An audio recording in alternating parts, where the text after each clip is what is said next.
حضرت ابو بکر رضی اللہ عنہ بیان کرتے ہیں، آدمی کے لیے یہ بات مکروہ ہے کہ وہ اپنے غسل کی جگہ پر پیشاب کرے، کیونکہ اس طرح اسے وسوسے لاحق ہوں گے۔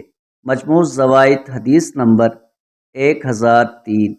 حضرت عبداللہ ابن عمر رضی اللہ عنہ بیان کرتے ہیں، نبی اکرم صلی اللہ علیہ وآلہ وسلم نے اس بات سے منع کیا ہے کہ آدمی پھلدار درخت کے نیچے قضائے حاجت کرے۔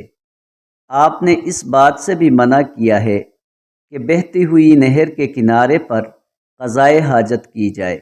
مجموع زوائد حدیث نمبر 1000۔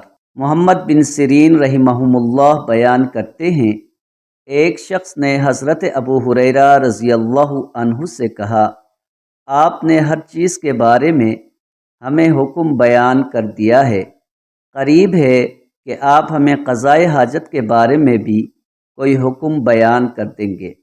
تو حضرت ابو ہریرہ رضی اللہ عنہ نے فرمایا، میں نے نبی اکرم صلی اللہ علیہ وآلہ وسلم کو یہ ارشاد فرماتے ہوئے سنا ہے، جو شخص مسلمانوں کے کسی راستے میں قضائے حاجت کرتا ہے، اس پر اللہ تعالی، فرشتوں اور انسانوں سب کی لعنت ہوتی ہے۔ مجموع زوائد حدیث نمبر 1002۔